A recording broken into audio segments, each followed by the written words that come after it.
Hey folks, and welcome to the Typology Podcast, the show on which we explore the story of you through the lens of the Enneagram. My name is Anthony Skinner, producer of the show, and we are thrilled to have you here. We love our peeps.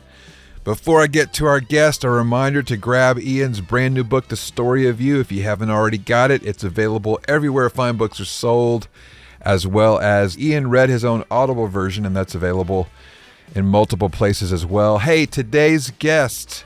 This is a great episode because we have a three who rolls in here and gets really vulnerable, really special, and it's going to be so helpful to all of you who are listening. I am talking about professional blogger, keynote speaker, Wall Street Journal best-selling author, Pat Flynn.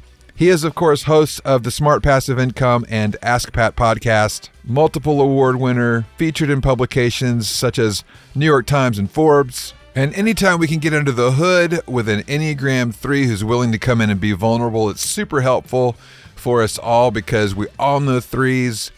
A lot of us work with and for threes. So you're in for a treat today. That's it for me, Anthony Skinner. Let's get on with the show. And now, without any further ado, here is our host, Ian Crum. Pat Flynn, Enneagram 3. Welcome to Typology.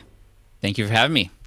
It is a delight. And as I said just prior to recording, I can't believe that this is the first time we are actually speaking to one another, given how many mutual friends that we have.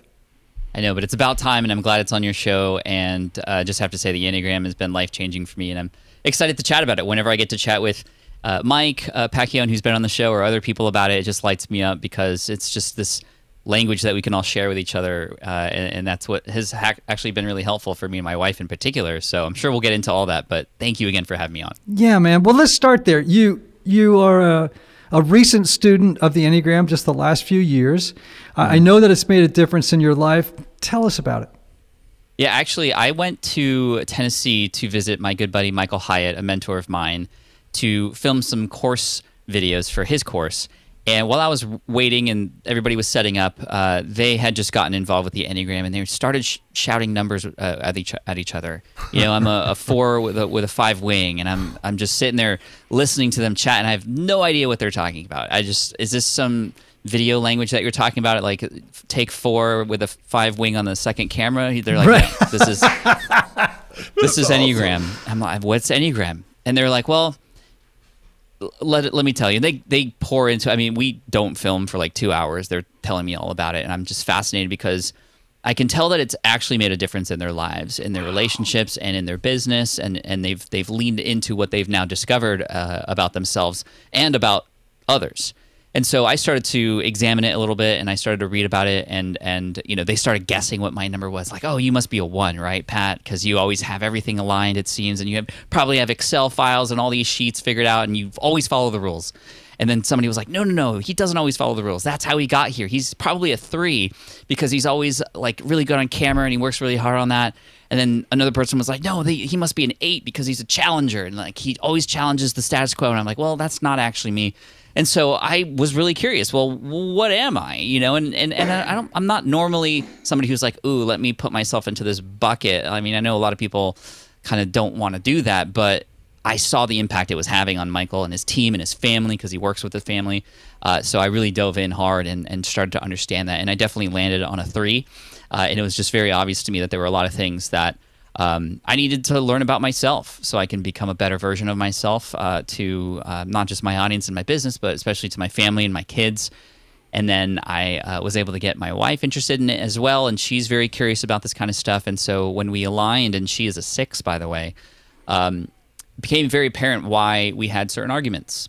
It became very apparent why what we loved about each other and what we didn't like about each other. And it gave us this common language to be able to say these things, to go, well, here's what I need, or here's how I feel, and here's why.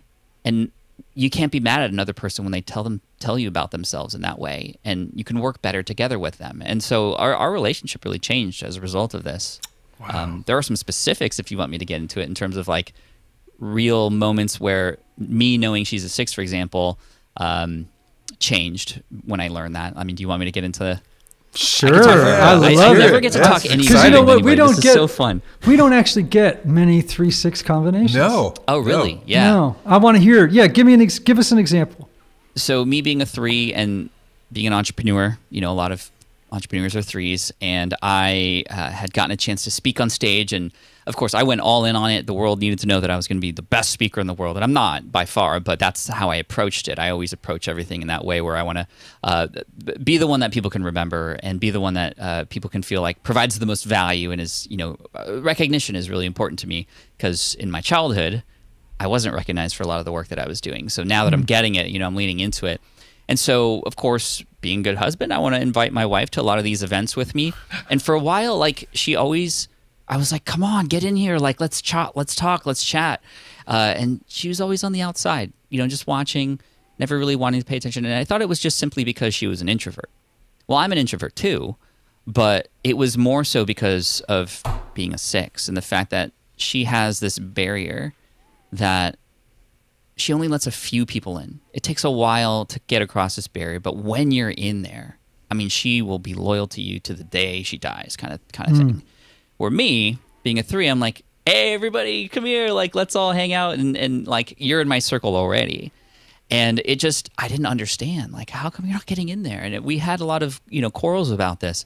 But when I understand that that's just not the nature of somebody who is built like this and who is a 6, that I have to be very careful about who I actually let into her life. And I have to be careful about who I let into my life and into our own home. And I have to be very open with her about who might come into our home as a result if she hasn't met them before because of this. And I always thought it was just, well, you're such a worrier, right? And that's often a thing that 6s get. Oh, you worry too much, right? No, it's actually they care so much. That is the reason, right? This is why they're often known as the security inside the family, right? They're the people who make sure when you go to Disneyland that no, not you go on every ride, but you have the water, you have the sunscreen, you have all this stuff. Like, she's there to protect you, and she wanted to protect me and protect the family. So that's why I felt on my end, it was like, why are you pushing everybody away? But it was because she wanted to only let certain people in. And that understanding just really helped me understand that, wow, I was actually forcing her to make this tough decision. Do you come and support your husband, but also get put in these uncomfortable situations? Or can I understand that maybe I shouldn't invite her because that would put her in an uncomfortable situation? So that's just like a very clear, specific example of the 3-6 sort of dynamic working in that way.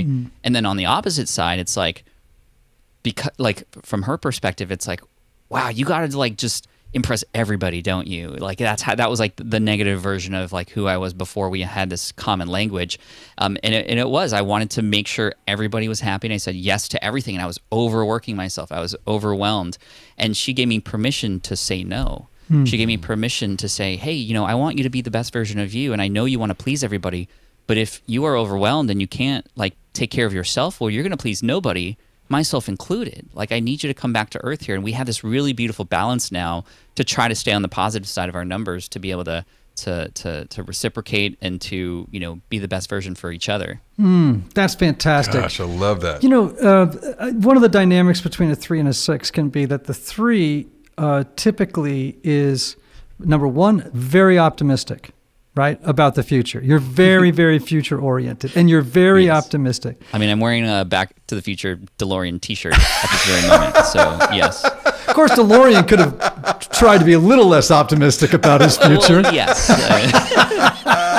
However, getting back to the subject at hand, 3s are very optimistic. They're very forward-thinking, very confident. Sometimes, many 3s I know typically are pretty trusting of other people in lots of different settings, not always. 6s, not so much. 6s tend to be more suspicious of people, particularly in the beginning. They're uncertain. They're 6s are always kind of wondering, what's this person's hidden agenda? Or what's the hidden agenda of this group? What do they really want from us, you know, or from me? And so they can be, they're just not going to jump in as quickly as a lot of 3s will, right? Exactly. There's that buzz of anxiety that's running beneath the surface in a way that just isn't for a 3, you know? And there's another little common link too, right? Because the 3 goes to 6 in security, and the 6 goes to 3 in stress, right? So there's another sort of combination connection that they have with each other. Right. The 6 goes to 9 in security. Right. And then when it's not healthy, it goes to the low side of 3 when they're not doing great. And when the 3 is doing great, they go to the high side of 6, as you said, or to the low side of 9 when they're in security. Yeah. So you all are bouncing around inside that inner triangle of the Enneagram. And of course, it can be a great combination when both of you are self-aware. And it sounds like you're working on that and you're using the Enneagram as a tool for mutual understanding, not only just self-understanding, but other understanding. And that is what it's all about. All right. You mentioned you didn't get a lot of, I'm a therapist. The show often sort of becomes a little bit of a therapeutic exercise. You mentioned not getting recognized a lot as a child. And I'm just curious, how did your childhood support you becoming a 3? Yeah, so it was interesting. I was born 11 pounds, 12 ounces. I was a huge baby, right? And my mom is only 4'11", so physics and geometry are out the window. I don't know how that happened. Physics and geometry are out the window. So I was a big kid, and I thought I was going to be this big kid. Like I started playing sports, and I was the biggest kid in sports in first and second grade. I was always, running the fastest and all this stuff. And then all of a sudden, I stopped growing, and everybody else kept growing. So to be like first on the team and first picked all the time to now being last pick a couple years later in recess, and at that time of life when you're between 4th grade and 6th and 8th grade, that's like when you learn about being social, and there's cliques and all this other stuff that can have an impact, and all the hormones are changing and everything. I mean, there was just so much, and it really put me in a position of not getting seen anymore because everybody else was getting seen, especially with sports, especially with girls. I was always like the cute one, but not like the, oh my God, he's so cute, like hot kind of cute. I was like, everybody wanted to pinch my cheeks kind of cute, and it was just annoying. And so that happened. And so like, I tried to do things like I tried to be funny to get attention because nobody was giving me attention otherwise, and that I wasn't very funny. Thankfully, I didn't go down any dark roads to try to get attention. I just kind of said, okay, well, you know what? I'm going to do my best in school, and I'm just going to be the best in school and get recognized for my schoolwork. And that was also played to the fact that my father especially came from a traditional upbringing where school is everything, right? I mean, he graduated college when he was 18. They used to skip a lot of grades back in the day. And so math and science and all this stuff, and thankfully I was good at it. I wanted to impress him, and I was able to, graduate with a 4.22 grade point average, was recognized for that. I was always recognized as setting the bell curve in school, in classes, which maybe didn't have me in very well with the rest of my classmates, but, that was what I could do. So perfection became very, very important. And, graduating high school and getting into college, I got into marching band at UC Berkeley, which was great. And in there, that's when I started to get recognized for some talents that I had with relation to music and standing out there. But again, just, that's when I think I realized that like I had the ability to have other people see what I have to offer them. Because before I felt like I had so much to offer, but I had to play within the rules and confines of school to be able to be recognized. And I wasn't able to do it in sports anymore. But then growing up, getting recognized in the band, and I became student director. And then moving on to college, I went and got this amazing job at an architecture firm in the Bay Area. And that's when it hit me. A lot of the stuff that I learned in school, like, didn't play any role in terms of my success as a soon-to-be architect. In fact, I was working extra hard and overtime and taking tests and exams. And my project managers and the directors, no recognition whatsoever for any of that. And it was so hard. The more I pushed into how can I get recognized for this extra work that I'm doing, the more it was just like, okay, you're done with that. Let's move on to the next thing. And it didn't feel good because I felt a little bit of taste of recognition in college finally, and to go back to what it was like back in my elementary school days where I wasn't getting recognized for anything. It was like, okay, well, this isn't working. And I'm so grateful that in 2008, I wasn't grateful at the time, but in 2008, I got let go from my architecture position. And that was a big blow. I didn't have a plan B because I was doing everything I could to stay afloat and do well even through the recession, and yet still I got let go.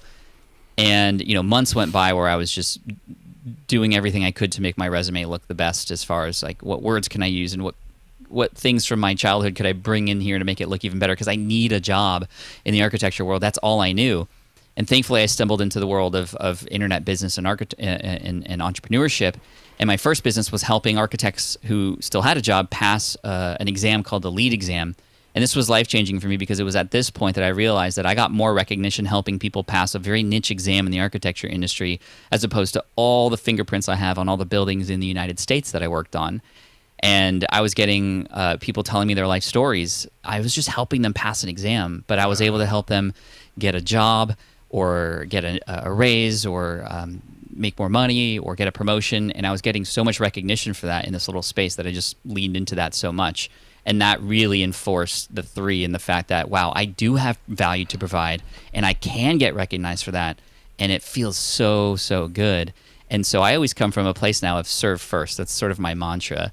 And as much as I am, out there and putting myself out there and on YouTube and on podcasts and thousands of episodes and I'm on stage now, as long as I know that I'm approaching it with a serve first attitude, it always comes back to serve me back. Mm-hmm. It's when I've fallen into those dark parts of the 3, which is, oh, I want to look as great as possible to people, or I'm going to say I'm going to do this because that's what they want to hear, but then I'm just so busy saying yes all the time I don't follow through. That's when it started to sort of kick me in the butt and start to, bring reality back into place. So, I've fallen into dark places in the business space where I've taken, I've said yes to opportunities that were for money first before service, and those always blew back up in my face. I have said yes to people that I've let down because I just wanted to make sure they all were happy. Like those are the dark 3s that I've lived through, and I'm still continuing to live through and learn as I go. But I feel like in this current state and time, I've found a good place, and a lot of it has to do with how I got here. Obviously, this and the story that I once told myself that I had to be perfect in every single way. To now, the story is I can serve people through my mess and mistakes as long as I'm open and honest. So when you say perfect, do you mean because that's very one-ish? I'm wondering if the word there isn't excel in every way. Because threes can be perfectionists. I'm not saying they don't have they can have but for very different reasons than a 1 does, right? The perfectionism would be tied to excelling, right? Mm-hmm. Like I want to do things really, really well because it's going to serve my success, right? Whereas for a 1, it would be more like because it's the right thing to do. Right, good people do things. Don't make mistakes. Good people do things right the first time. I understand all that kind of stuff. But the word recognition came up about 50 times in what you just said, right? And I'm just curious, what does recognition represent for you? When you think about your childhood, you think about your life, like what does it represent to you? It represents self-worth. It represents importance and having. In existing, honestly. Like my nightmare is to die and not be remembered for anything special that I've done, right? To have my kids just move on with their lives and not, learning anything from anything that I'm doing. So legacy, recognition is how I know that I'm doing the right things. And I know that's the story I tell myself, but to me, that's what has helped me excel into great parts of this world and to be able to, yes, make a lot of money, yes, get a lot of recognition, but also be somebody who's literally changed people's lives and is recognized for that, right? And, I always tell people that people are like, how do you measure your success, Pat? And for me, my measure of success, I'm going to turn the camera just a little bit for those who can't see. I'm pointing to a wall of thank you notes that I collect from my audience. This I look at when I'm down, when I'm not feeling like I have value to share or I'm stuck in the middle of a project or a book.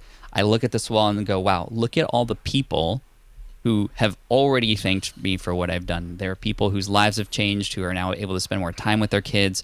And that makes me so, so fulfilled on the inside that I know that I can't stop or that I won't give up because I would be letting down those who have yet to write me that thank you note. And no, not everybody writes me a thank you note, but that's my barometer for success is that, not the money or the fame. Those things come as a result of those things. Mm-hmm. All right, so I'm going to push into you a little bit. Push it. Because that's what we do here. I can see some of the benefits to what you're saying, but I see some potential pitfalls, and I'm just curious how you're navigating them. So when you say that recognition is tied to self-esteem, mm-hmm. part of where I could see that having a negative effect in one's life is you've placed a lot of power into other people's hands, right? If others don't recognize you, and that then creates in you a crisis of self-esteem. That might be overstated, but mm-hmm. that's a lot of power you've turned over to other people. Hasn't that come back to bite you before? It has, in different ways. I've partnered with people who perhaps were taking advantage of just how much I've put into them in terms of trust and whatnot. There was a moment in 2010 where my business partner on a project came out and basically told the world on his YouTube channel that he was lying about everything and all the numbers that he was sharing and whatnot without even telling me this until after the fact. And then I just came down along with it because I was his partner, and I felt betrayed. I felt lost. I felt like I was drowning. And then, of course, I was getting a lot of that negative shrapnel coming in as a result of the work that he was doing because of our association together. And I trust people maybe a little bit too quickly. I think you'd even mentioned that about threes earlier. But then as far as like group recognition or an audience, this world that we live in today with the audience listening right now, with the ability to share a tweet and see the number of hearts that come in within the first hour, there are moments where I go, like, I'll post something on Instagram and it doesn't get as many likes as my other stuff. And I go, wow, maybe that wasn't as important as I thought it was. Or, whoa, I'm not getting a lot of recognition for that. And then I have to catch myself because there are moments where I just spiral into maybe the last post was my last best one. Maybe I'm done. Maybe it's over and other people are going to come and take my place in this space to help and serve my audience. But then I have to recognize that it's not like a poker table where when somebody else wins, that means somebody else loses. I mean, that's the big thing that I see is the fact that there's just more chips coming in all the time. There's more people to serve, and we can all benefit. I try to stay in this world of abundance, and that that helps me come back to where it was. But you're right. I think that there's definitely danger in still, like, what if I invented the cure for cancer and helped a lot of people, but just didn't get recognized for it? How would I feel about that? Part of me goes, well, I would do everything I could to make sure that my name was on it, but at the same time, that's not the right thing to do in that case. Mm-hmm. It's making me think. Yeah. Well, that's what the Enneagram is designed to do. I think it should make us stop and think, right? I think that another thing that you mentioned is that success equals gratitude, right? And I think there's a good side to that, right? I mean, I think when people are grateful, could be an indication that you have done something worthy of giving your life to, and that there is some modicum of success in that. But again, I just wonder if that's just putting so much power into other people's hands. I just think about people who, like, in a perfect world, wouldn't you want to do something for someone else and experience the joy of its impact on them, regardless of whether or not they saw it and expressed gratitude for it? Yes. I mean, I have been, it's interesting because even my wife will point out that when I do something, I have to make sure sometimes that people know that it was me that did it. Mm-hmm. Like, can I just give a gift and let it be and not try to take credit for it? Which I know also from her childhood, like, those bring up things that her parents did that, like, they always did things for her, but they actually weren't for her. They were for her parents, kind of thing. Mm-hmm. And so, like, she's been able to point that out with me. And the fact that triggers her helps me understand more about, well, there is danger in that for others and myself. I mean, yes, I have done charitable work, and I have, put anonymous on the thing. And I think in my head, part of it is like, yeah, see, I am doing that. I am charitable and helping people and not asking for recognition. But at the same time, I almost feel like I'm purposefully doing that to make a statement about the fact that I'm okay not getting recognized for it, which then actually is the opposite, because I'm still getting recognition for the act of not getting recognition for it, right? Yeah. And yeah, exactly. I mean, the ego is tricky, right?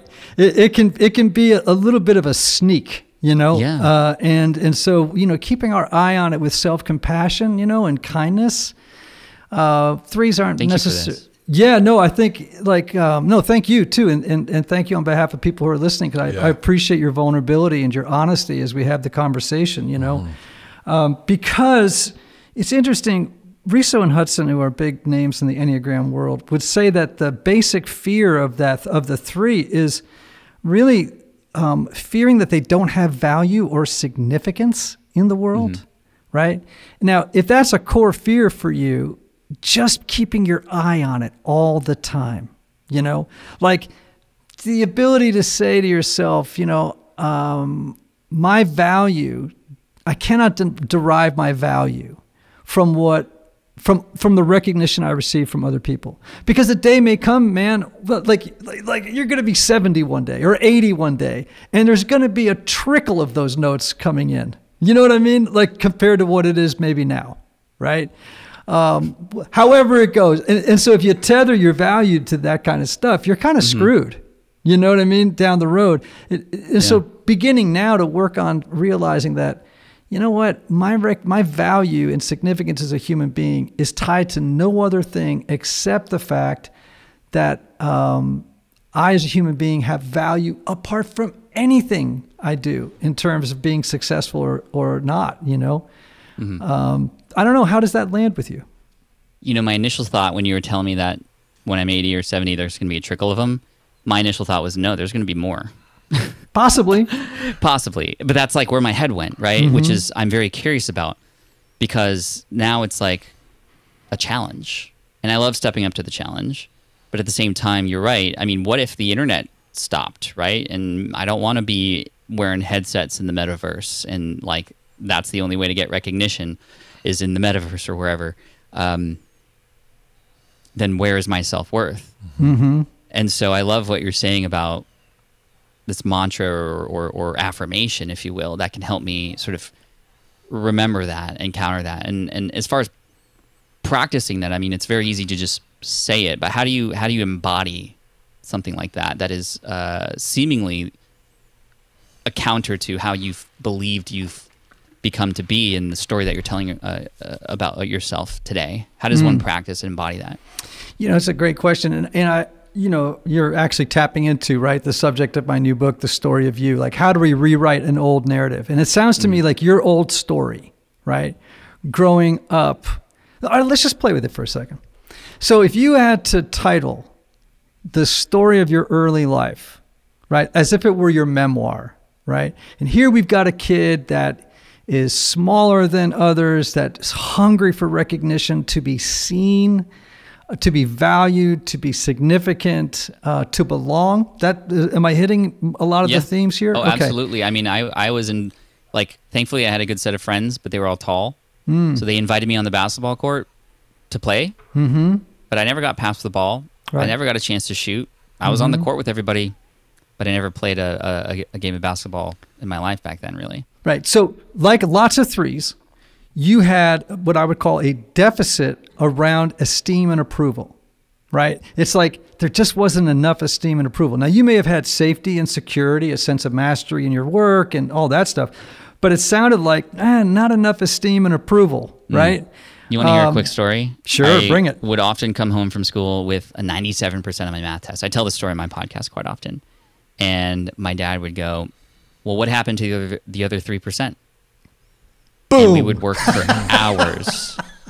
We would work for hours on the 3%, and it was like death to me. It was the worst time. Like, I was just so frustrated, and like, you know, he's a wizard at math, so, you know, I was just, what about the 97% that I got right? I didn't get any recognition or approval from a person in my life who I loved. I love my dad, by the way. He's still with us, and he's awesome. We get coffee every once in a while. But that pushed me to excel more so that I don't have to have those conversations with him anymore. Right. Classic diagram for the making of a 3. That is the classic making story of a 3, right? Yeah. Because the message, one of the mistaken beliefs that continues to fuel the lie story, right? The false story of the 3 is that I am what I do, not what I am, right? Like it's all about achievement. It's all about performing. And in a way, Pat, let me throw this out at you. Okay. Is it possible that in the back of your mind, there's this kind of unconscious question as you think about your dad in the world that may be running a lot of the time, which is, do you love me yet? Do you see me yet? Do you recognize me yet? Does that question lurk in the background for you? It had for a very long time. Okay. For a very, very long time. And what's interesting is I remember when I got let go, I went to my dad. He knows everything, right? And he said, oh, well, this is, we're going to make the best of this. It's too bad, but the economy. This is a perfect time to go back to school to get your graduate's degree. And he was right. I could have done that. And then I could have come out the recession an even better architect, higher, looking resume, higher pay, etc.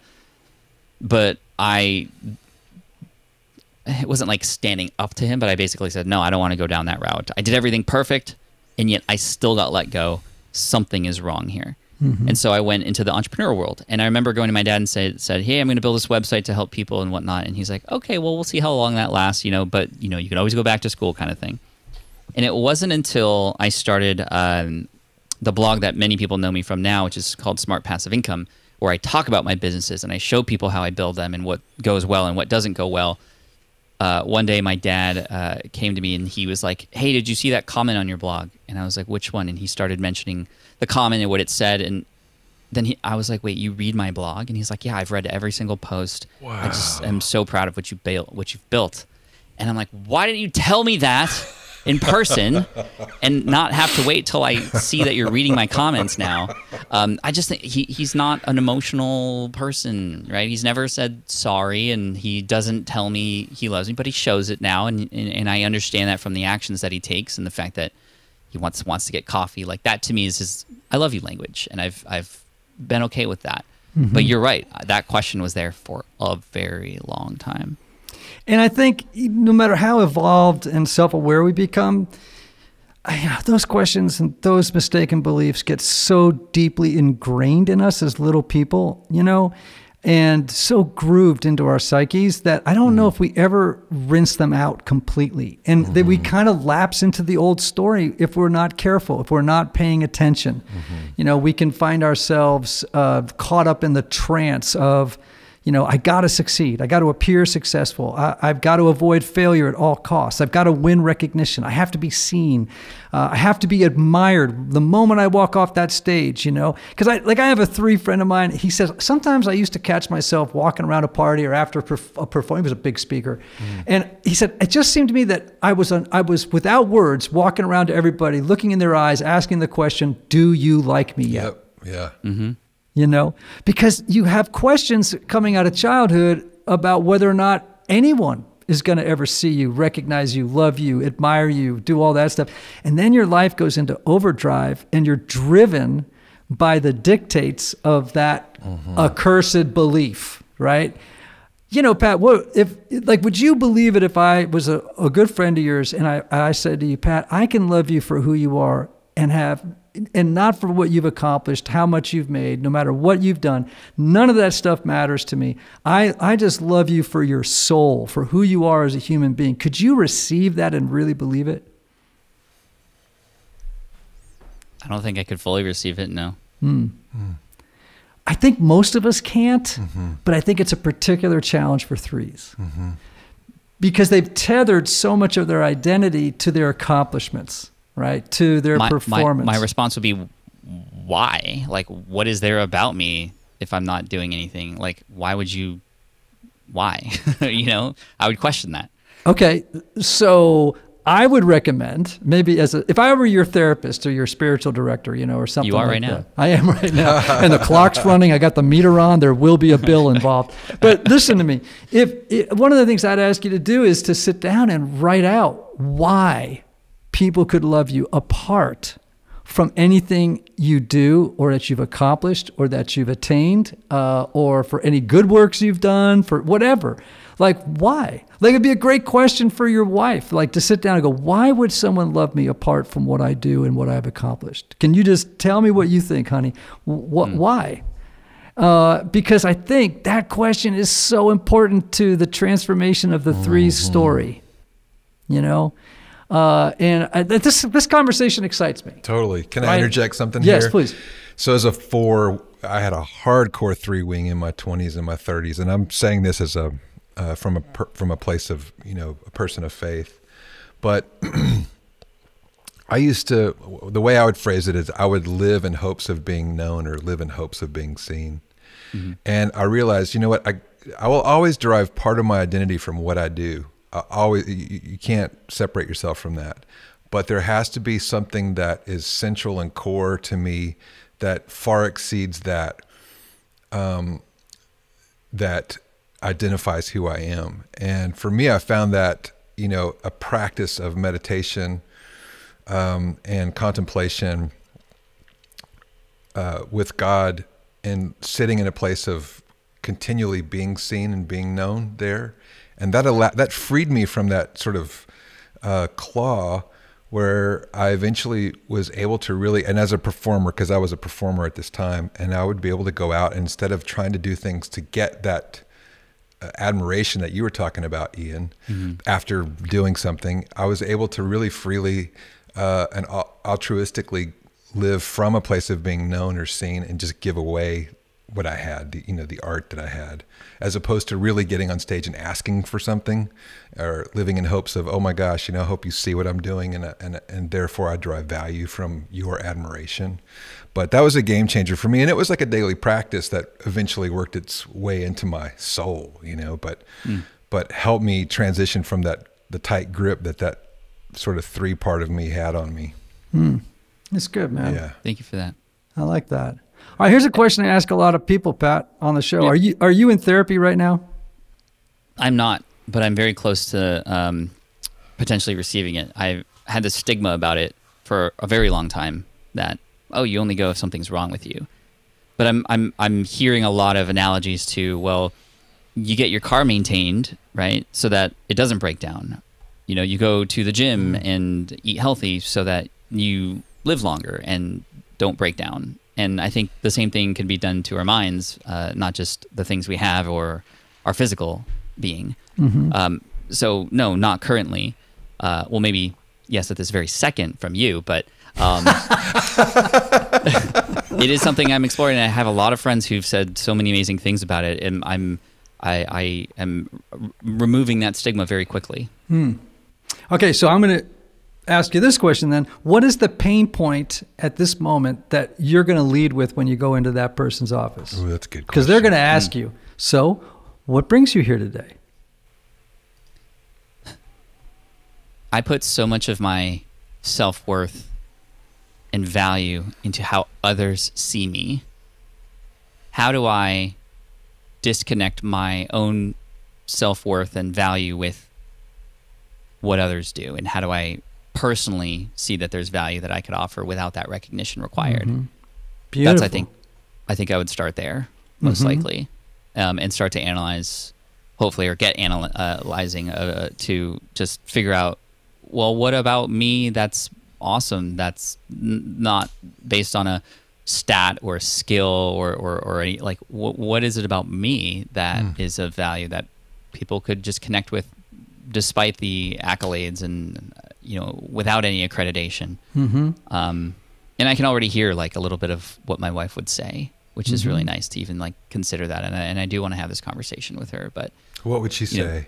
She would say, well, you help us look forward to the things that are coming in the future, no matter how crazy the world is, right? I always have a, well, what does this make possible situation? That's a Mike Hyatt right there. That's a Mike Hyatt question. Literally quoted from Michael Hyatt. Yes. What does this make possible? Yes. To just, I can see and fix a problem and speak a language that somebody could understand to help them do that. I can find ways to have fun with anything that's around us. That is an only child skill that I picked up. And there's probably more way deep in the, in the archives. Oh, yeah. And here's the thing. I'm going to have you back on the show in a year. After you've been through a year of therapy, we're going to get you back on the show. I cannot wait to hear about some of the revelations you've had as a 3. And I'm going to give you a piece, if it's okay. I hate advice, but let me just give you a piece of advice I've given other 3s when they've gone into therapy. Is this your first time going into therapy? It is. Okay, cool. All right. So here's the temptation most 3s have. And I've seen this as a therapist. I've had other therapists share this with me. Your default, if you were just to go in reflexively, right, and act reflexively, your tendency will be to look into the eyes of the therapist and unconsciously ask yourself, who do I have to become in this moment to make this person like me? What do I have to say to this therapist to make them admire me? To get their admiration, to win, to have them think I'm the best. I am going to be the best client they've ever had in their entire lives. I am going to be the most successful patient ever for this person. And then the danger for the 3 is that they kind of turn on the chameleon thing, where it's like, they're like, okay, well, what mask do I need to put on to make this guy or this woman think I'm awesome, right? And, that's a temptation. And, we had a guy on the show who actually talked about this. It was Propaganda, maybe? Mm-hmm. Or the Cray. Who was it that both of those guys did, actually. They both did. They talked about as 3s going into a therapy session, and at first kind of just telling the therapist what they thought the therapist wanted to hear from them in order to win the therapist's admiration. Yes, yeah. So the thing I would tell you is do as hard. In fact, the thing you ought to do in the first session is tell them that you're afraid that's what you're going to do. That's great. Something else that he could go in with that would be something really a great thing to go in with is something you were posing to him earlier, but I think we moved away from it, naming his old story. Mm-hmm. Mm-hmm. You were about to ask him that question, but I think it... Yeah, I was going to thank you for revisiting that with me. Yeah. So what would the name of that early childhood story be? The Boy Who Wasn't Good Enough. Oh. So that's a great thing to go into therapy with. Oh, my Lord. That is such a 3 title, right? Yeah. I've been in book mode, so titles are like, and YouTube and all that stuff. So titles are a thing for me. But I think that would sum it up. Okay, let me just tell you what happened to me when you said that. First of all, I have to say that in that moment, a little piece of my heart broke when you said it, which really tells me there's some truth in it. Like I just kind of wanted to go, oh, Pat, I'm sorry. That's hard. Thank you. That's a painful story to grow up with. So my question for you now would be, what would you like the name of your new story to be as a 3?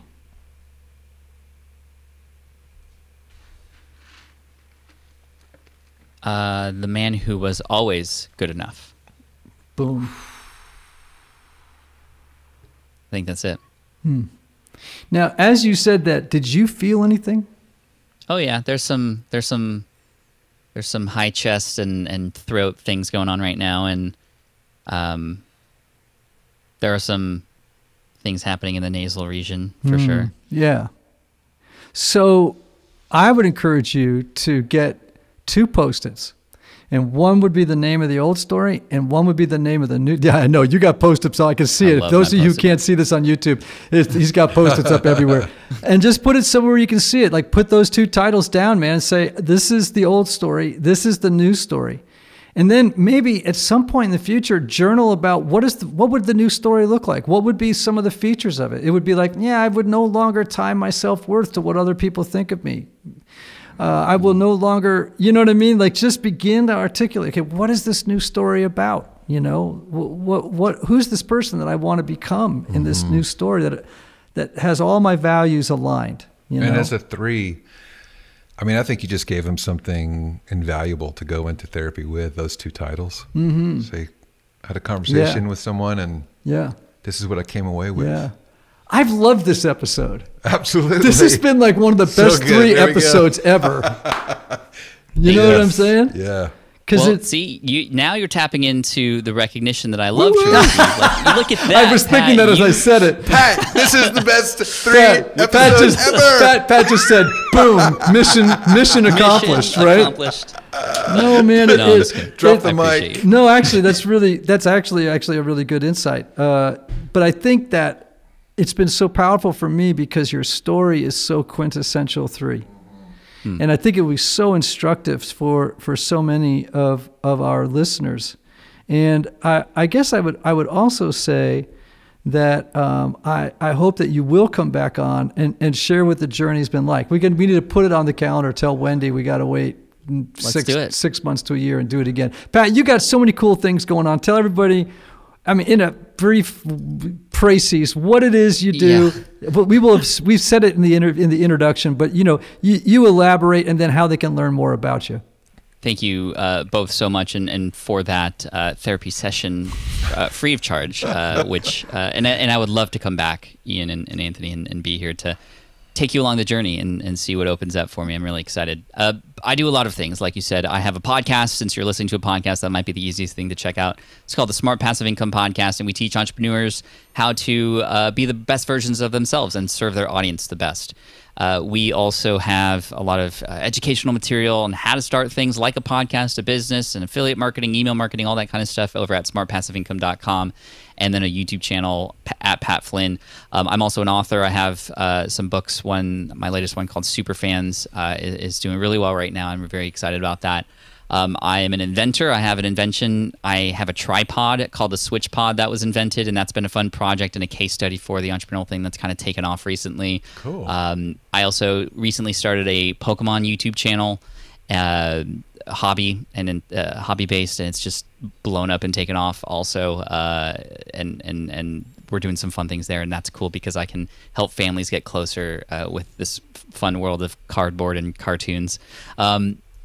Yeah, and I'm just so grateful to be here and speaking with you, and hopefully this is of value to everybody, because that would make me feel great. Good. And that'll be the last time I say that for right now. Well, Pat, this has been a delight. Everything that others have told me about you over the course of the years have not only you have exceeded their enthusiasm about who you are as a person, and I look forward to. I hope we get a chance to meet in person one day. I hope so. Don't you have like courses and stuff that you do, like live stuff? Don't you do live trainings as well? Yeah, we have some of those as well. We take our digital courses and put them into a 4 to 6 week like boot camp that's done twice a week on Zoom, and we coach you and walk you through that process. But I mean, honestly, I'm sure we'll get to a place where we're close in proximity, and I'd love to share a meal and share more stories with y'all. Mm-hmm. Come to Nashville. Yeah. Mike Hyatt and I will take you out for a big old that'd be great. big old steak. Actually, I'm vegan. Do you fish? But I do love to fish, fly fishing. Okay. And let's go. Ooh.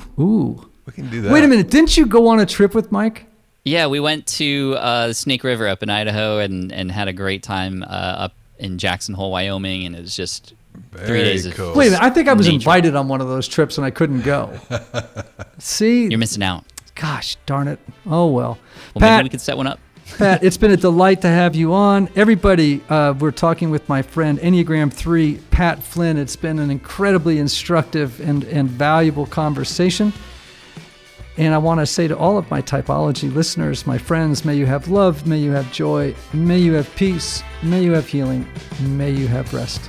Until next time.